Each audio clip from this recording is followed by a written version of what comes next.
Máscaras não dormem. O carnaval havia engolido o centro histórico como um organismo vivo. As ruas estreitas pulsavam sob os pés dos foliões, e os prédios antigos pareciam se inclinar para ouvir os tambores. Lara caminhava sozinha, vestindo uma fantasia simples demais para aquele excesso. Vestido preto, tênis gastos, glitter apenas nos olhos. Ela não gostava de blocos. Gostava da sensação de estar cercada sem ser notada. O som era constante, quase hipnótico. Surdos, caixas, gritos, gargalhadas. O ar cheirava a cerveja quente, suor e algo metálico, antigo, que ela não soube identificar. Foi quando tropeçou. Não em alguém, em algo. A máscara estava caída perto da sarjeta, parcialmente coberta por confete. Não era plástica nem colorida. Era pesada, escura, feita de um material que lembrava cerâmica envelhecida, com rachaduras finas como veias. Os olhos vazados eram grandes demais. A boca, esticada em um sorriso impossível. Lara olhou ao redor. Ninguém parecia notar. Ela se agachou e pegou a máscara. Estava morna. Estranho, murmurou. Por um instante, teve a certeza de que alguém a observava de dentro do objeto, como se a máscara estivesse apenas esperando. O bloco avançou, empurrando corpos, e alguém bateu em seu ombro. Quando Lara levantou a cabeça, a máscara já estava em suas mãos, e ela não lembrava de ter decidido pegá-la. Minutos depois, sem saber explicar porquê, ela a colocou no rosto. O carnaval continuou, mas algo havia mudado. No início, Lara pensou que fosse apenas o álcool no ar. Ela falava, mas ninguém respondia. Ei, licença, disse tentando passar entre duas pessoas fantasiadas de palhaço. Nenhuma reação.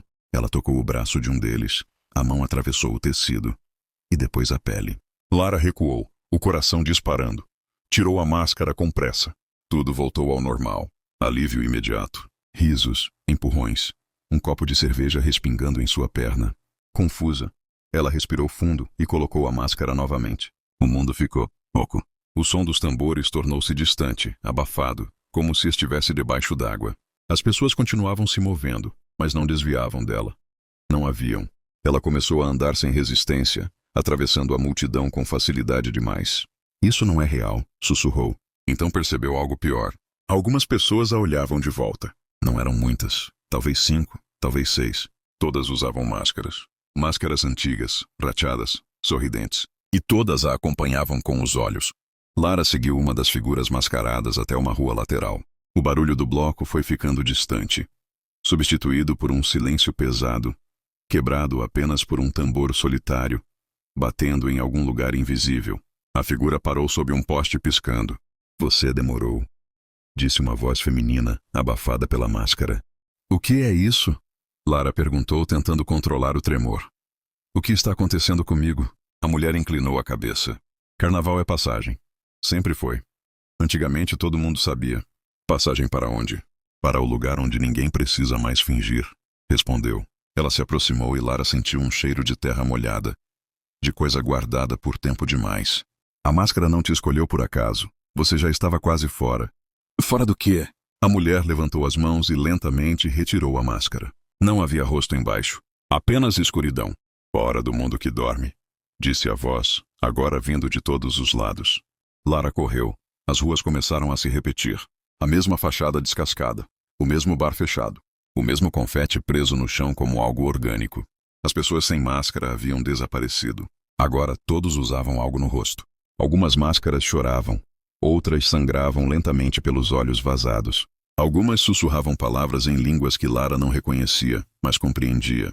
Ela entrou em uma praça antiga. No centro, um coreto. Dentro dele, dezenas de máscaras pendiam do teto, girando lentamente, como se respirassem juntas. Uma voz ecoou. Quando o carnaval começou, não era festa. Era acordo. Imagens surgiram na mente de Lara. Procissões antigas, sacrifícios simbólicos, pessoas trocando nomes, rostos, identidades.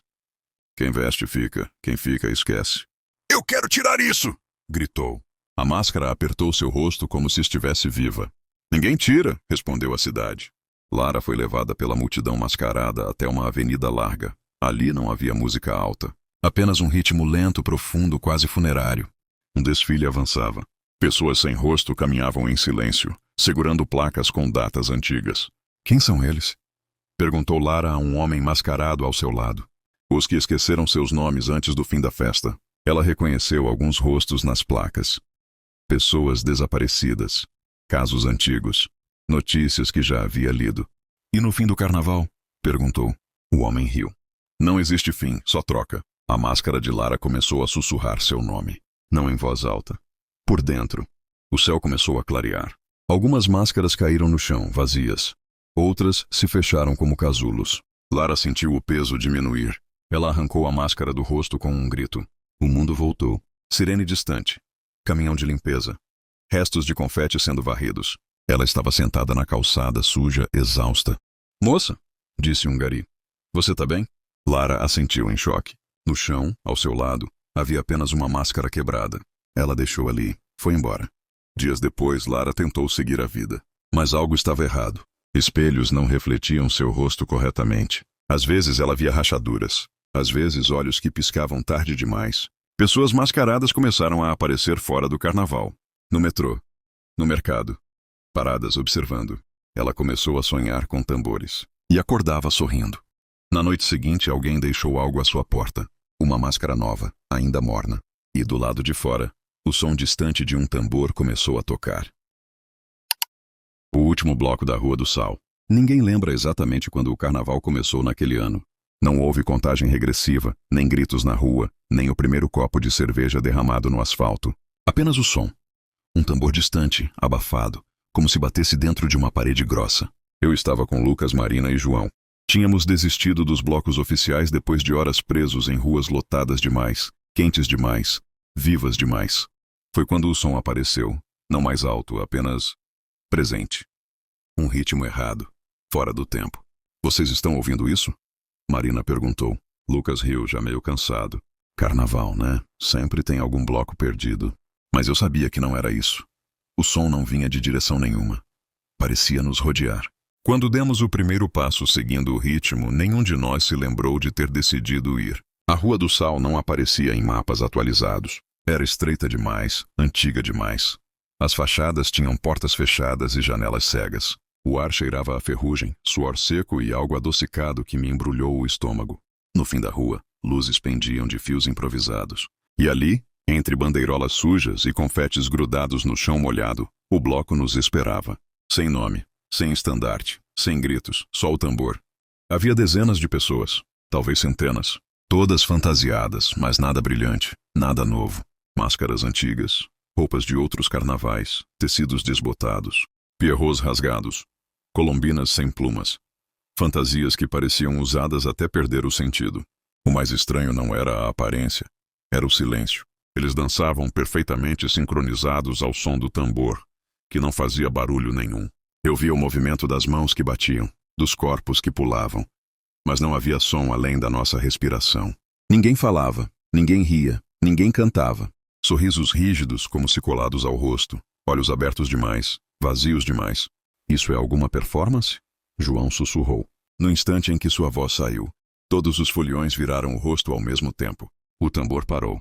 E então, como se João tivesse acionado algo antigo, o ritmo voltou. Mais lento. Marina apertou meu braço. Eu não estou gostando disso. Eu tentei lembrar como tínhamos chegado ali. A última rua. O último bar. A última música alta. Nada vinha. Era como tentar lembrar de um sonho depois de acordar. Um homem mascarado se aproximou. Sua fantasia parecia colada ao corpo, como se tivesse secado ali. Ele fez um gesto suave, convidativo. Entrar no bloco pareceu natural. Errado, mas natural. O tempo deixou de funcionar. Eu sei disso porque meus pés começaram a doer. E a dor nunca aumentava nem diminuía. Estava sempre ali, constante, suspensa. O suor não escorria, a sede não crescia. O cansaço não chegava ao fim. Lucas dançava ao meu lado, o olhar perdido. Marina girava sozinha, repetindo sempre os mesmos 3 passos. João havia sumido, e ninguém estranhou. Quando tentei falar, minha voz não saiu. Nenhum som saía de mim.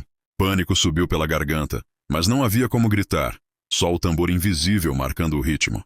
Foi quando notei algo pior. Alguns foliões tropeçavam. Seus movimentos ficavam lentos, errados. Quando isso acontecia, 2 mascarados se aproximavam e os guiavam gentilmente para fora do desfile. Eles não voltavam. No lugar deixado, o espaço permanecia vazio, à espera. Eu entendi antes de aceitar. O bloco não crescia. Ele se mantinha. Tentei puxar Marina. Meu toque foi ignorado, como se minha mão atravessasse água. Ela continuava sorrindo. Caminhei contra o fluxo do desfile. Meus pés obedeceram, mas a rua parecia mais longa a cada passo. As fachadas se repetiam. A mesma porta, a mesma janela, a mesma rachadura na parede. Quando olhei para trás, o bloco ainda estava ali, sempre na mesma distância.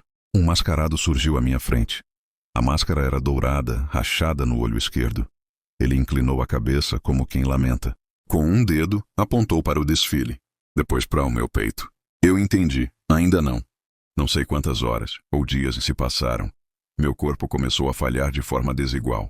Primeiro os joelhos, depois o pescoço. Cada passo exigia mais esforço. Foi quando Lucas tropeçou. O sorriso dele se quebrou por um segundo. Um instante humano atravessou seu rosto. Ele me olhou. Eu acho que não consigo mais. Antes que eu reagisse, 2 mascarados o seguraram, com delicadeza, com cuidado, como quem ajuda alguém cansado a sentar. Lucas tentou resistir. Seus pés arrastaram no chão molhado. Seus olhos suplicavam. Quando o levaram para fora do desfile, o tambor parou por um segundo. Depois retomou. O espaço ao meu lado ficou vazio, e eu senti algo me empurrando para ocupá-lo. Agora eu sabia a regra. Ninguém a explicou. Ela apenas se impôs. O bloco só termina quando alguém novo toma o lugar de quem caiu. Não havia início. Não havia fim. Apenas reposição. Observei melhor os rostos. Por trás das máscaras, vi marcas de vida comum. Um adesivo de academia, uma pulseira de hospital. Um crachá antigo ainda preso à fantasia. Eles tinham vindo de fora. Todos tinham seguido o som. Marina tropeçou logo depois. Seu corpo simplesmente desistiu. Quando a levaram, ela não lutou. Parecia aliviada. Restávamos poucos. E eu sentia o bloco me puxar para o centro. Quando quase caí, ouvi algo diferente. Passos. Passos novos, fora do ritmo. Olhei para o início da Rua do Sal e vi 4 silhuetas confusas, paradas, olhando em volta. Novos. O tambor acelerou. O bloco se abriu levemente, criando espaço. Não para mim sair, mas para eles entrarem. E então entendi o verdadeiro horror. Não era prisão, era sucessão. Quando o primeiro dos novos entrou no ritmo, senti meu corpo aliviar. O cansaço começou a escorrer para fora de mim, como suor antigo. Minhas pernas voltaram a responder. Meus dedos tremeram. Sem perceber, comecei a ser empurrado. Para fora. O mascarado dourado reapareceu. Tocou meu ombro com cuidado. A rua parecia mais clara do lado de fora do bloco. Mais comum. Mais real. Antes de sair, olhei para trás. Vi meus amigos. Ou o que restava deles. Misturados à multidão. Vi os novos tentando entender. Vi o sorriso se formar em seus rostos. O tambor continuava. Acordei em casa vestido com a mesma roupa. Confete grudado no tênis. Nenhuma mensagem no celular. Lucas, Marina e João não atenderam. Nunca atenderam. Procurei a Rua do Sal. Não existe. Mas todo ano, quando o carnaval chega ao fim, eu ouço um tambor distante. Sem som. E sei que, em algum lugar da cidade, o último bloco ainda dança. Esperando. Este ano, o som está mais perto. E eu estou cansado.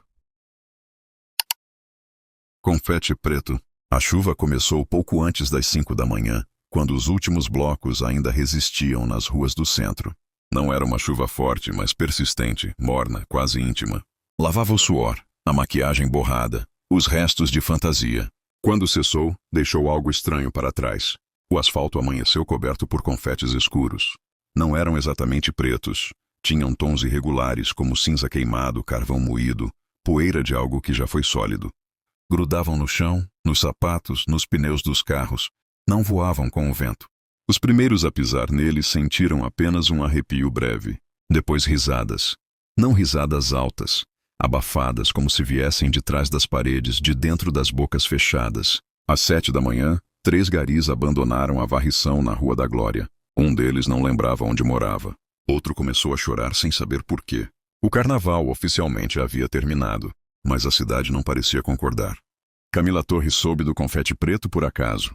Repórter de rua há 8 anos, estava acostumada a pautas ingratas de pós-festa, acidentes, lixo acumulado, ressaca coletiva. Quando chegou ao centro, percebeu que algo estava errado antes mesmo de descer do carro. As pessoas caminhavam devagar demais. Algumas sorriam sozinhas. Outras pareciam confusas, olhando placas de rua como se nunca tivessem visto letras antes. Camila pisou no confete sem querer.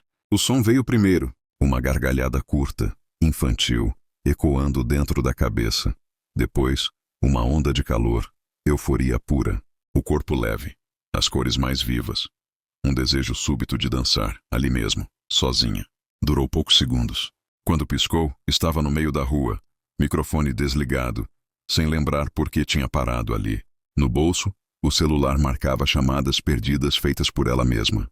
As ocorrências começaram a se repetir. Gente que esquecia nomes simples. Pessoas que juravam ter passado horas dançando sem música alguma. Um homem encontrado sentado na calçada, repetindo que a festa ainda não tinha comido o suficiente. Hospitais relataram pacientes com lapsos severos de memória recente, todos vindos das mesmas regiões cobertas pelo confete. Camila revisou suas gravações. Em vários trechos, sua própria voz surgia alterada, mais aguda, cantada, como se estivesse narrando um desfile invisível. Em um áudio, ria junto com algo que não aparecia no vídeo. No fundo, um som constante, palmas ritmadas. Ela percebeu então. Ninguém estava recolhendo o confete preto.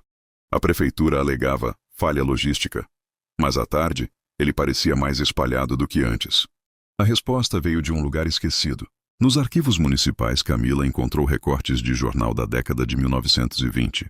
Notícias sobre um carnaval infindável, interrompido por um incêndio numa antiga casa de festas clandestina. Os corpos nunca foram retirados. Segundo uma nota policial, as cinzas desapareceram após a chuva. Um historiador aposentado confirmou o rumor. Existia um ritual. Acreditavam que a festa era uma entidade, que precisava ser alimentada para continuar existindo. Alimentada com o quê? Camila perguntou. O velho sorriu sem humor. Com gente que dançava até esquecer quem era. A análise laboratorial confirmou o impensável.